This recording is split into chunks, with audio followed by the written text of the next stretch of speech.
Sabe aquela sensação de que, por mais que a gente se esforça, parece que os resultados simplesmente não vêm? Pois é, nesta nossa análise a gente vai mergulhar no método CNP, uma abordagem que promete, olha, virar essa lógica de cabeça para baixo. A ideia central é simples, mas poderosa. A realidade não é uma coisa que acontece pra gente, mas sim algo que a gente cocria de dentro para fora. Bora lá entender como alinhar nosso estado interno para de fato transformar o mundo aqui fora. E aí fica a pergunta que, vamos combinar, assombra muita gente. Como é que se sai desses limites? A escassez, o cansaço, a dúvida. Sabe, é como se fossem muros gigantes que a gente não consegue escalar. O que a gente vai ver hoje sugere uma coisa bem radical.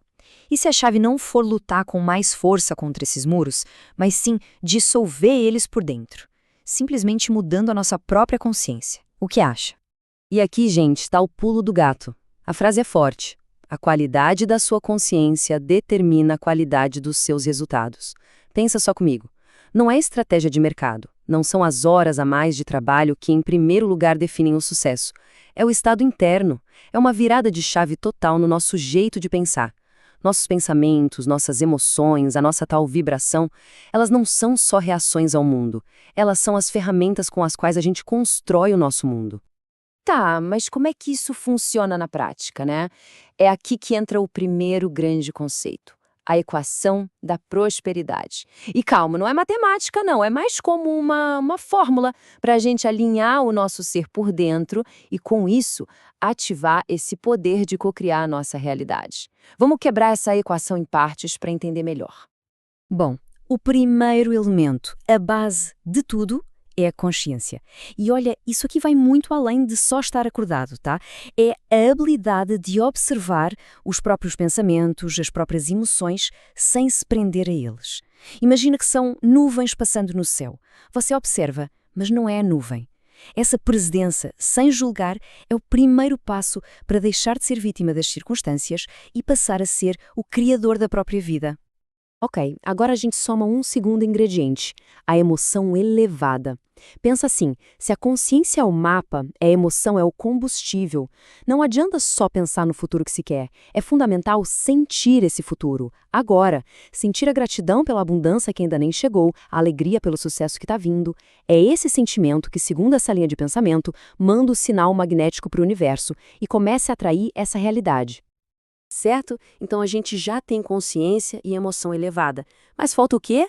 Direção. É aqui que entra a clareza de propósito. Por quê?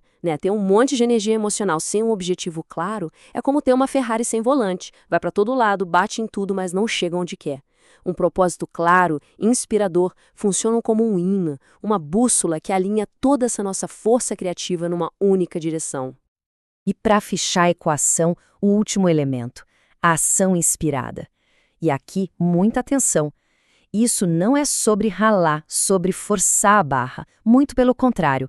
A ideia é que quando estamos alinhados por dentro, as ações certas simplesmente aparecem, como uma intuição, um fluxo natural.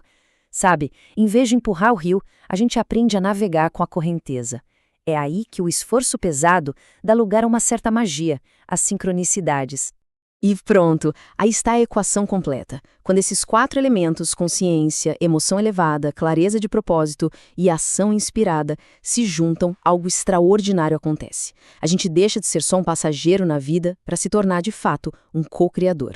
Essa é a fórmula para parar de só reagir ao que acontece e começar a criar, de propósito, aquilo que a gente deseja. A equação é poderosa, sem dúvida, mas a pergunta é: como a gente transforma isso numa prática diária? Bom, o método oferece um roteiro bem claro para isso.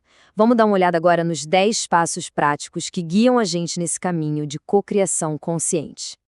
Olha, antes de mostrar a lista completa com os 10, acho que ajuda a gente a pensar neles em 3 grandes fases, tá?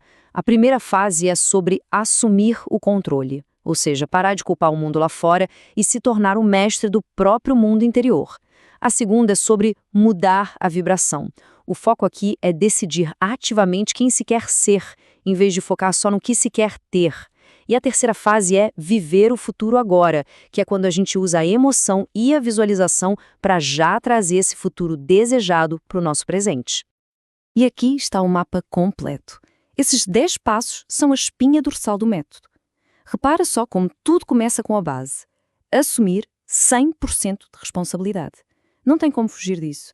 Daí, a gente avança para conceitos mais profundos, como colapsar a função de onda, que em termos simples é escolher uma realidade entre infinitas possibilidades.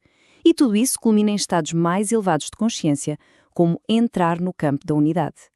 Não vamos entrar em cada um deles agora, mas dá para ver que é uma jornada completa de transformação, não é? Agora, por baixo de todos esses passos, de toda essa equação, existe um pilar que sustenta tudo: a identidade. A grande sacada aqui é que a mudança de verdade não acontece no nível das nossas ações, mas sim no nível de quem a gente acredita que é. É como a raiz invisível de uma árvore que determina todos os frutos que a gente vê lá em cima.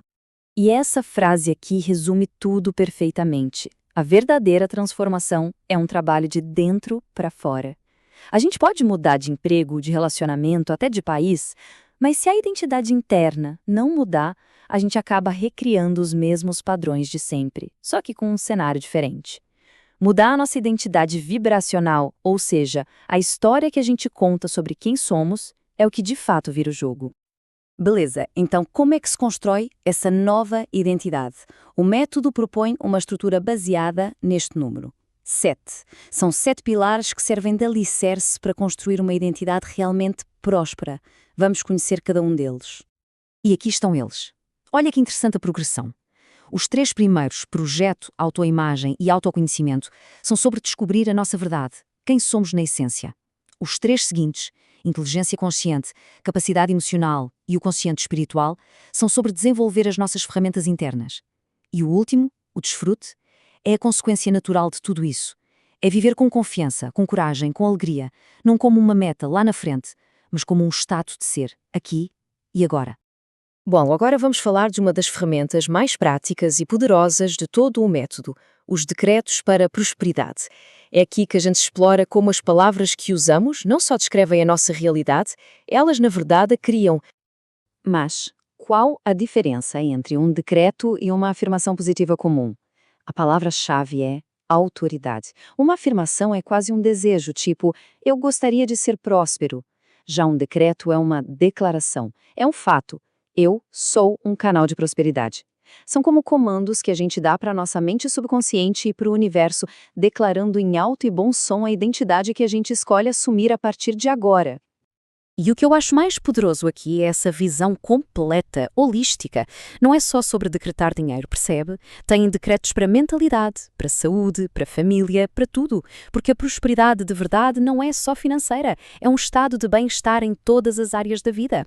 Essas palavras funcionam como sementes que a gente planta com intenção no jardim da nossa mente. E no fim das contas, depois de toda a teoria, de todos os passos, tudo se resume a esta única pergunta. A única coisa que realmente importa é a escolha que fazemos neste exato momento. O passado não define ninguém e o futuro é uma tela em branco. A pergunta que fica é: quem se está a escolher ser agora? Porque a resposta a essa pergunta, bom, é ela que cria todo o resto.